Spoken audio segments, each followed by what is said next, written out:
Is now live to discuss Democratic Senator Bob Menendez of New Jersey. He's the chairman of the Senate Foreign Relations Committee. Mr. Chairman, I want to start by replaying a moment from President Biden's State of the Union address last night. As I've made crystal clear, the United States and our allies will defend every inch of territory that is NATO territory with the full force of our collective power. Every single inch. We're clear-eyed.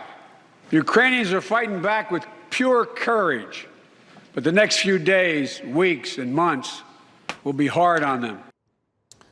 Mr. Chairman, despite the courage of the Ukrainian people, do you believe that ultimately they really just don't have much hope the Russians will prevail? I don't come to that conclusion, although they are, facing what could be considered overwhelming odds. I have seen the images on your channel and others, as well as those sent to me, about average Ukrainians doing what your network just showed. People standing in the way of those very tanks, armored vehicles and whatnot, of engaging Russian soldiers themselves, of showing a Russian soldier who's captured and who they actually fed and then got to go ahead and talk to his mother back at home and turned into tears.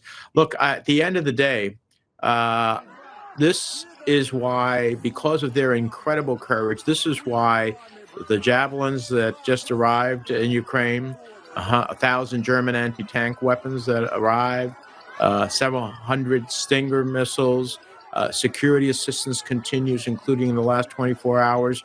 We need to continue to send to the Ukrainians, both directly and through our allies and those who are holding our weapons and approving transfers, which I just did this past weekend on a whole host of things, in order to get to the Ukrainians, so that maybe the tide of history won't be what everybody expects it at the end of the day. And at the same time, when we freeze Russia's reserves abroad and he cannot get access to it, meaning Putin, well, then he doesn't have the money to fuel a lot of this in the longer term. So I still believe that the Ukrainian people have a real chance here, but it is undoubtedly a very difficult one.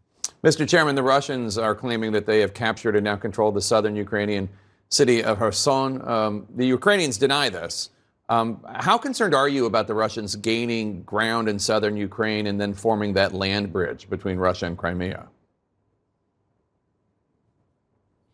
Well, it's clearly one of their strategic options. It is a real concern. Of course, that will allow them a continuous movement across. But again, we don't have that confirmation. The Ukrainians, challenge that proposition. But it is another concern that we have as it relates to how Russia has a strategic position. However, Russia has a 40-mile caravan of critical equipment that it logistically not seem to be able to deal with very well, which is why I believe they have turned to the type of indiscriminate bombing that we have seen in the last 2 days. And that is condemnable throughout the world. I mean, these are bombings against civilian residential buildings, hospitals.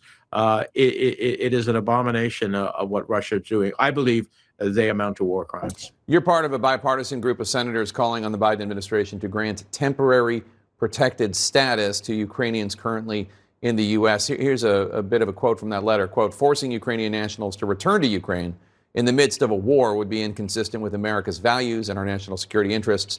As a nation, we must do our part to protect the safety of Ukrainians in the U.S. by designating Ukraine for TPS, temporary protected status. Have you heard back from the Biden administration? How come they haven't done this already? I think this is under consideration. Haven't heard their ultimate determination. But look, you can't take Ukrainians who legally entered the United States and happen to be here to then send them back to a war zone.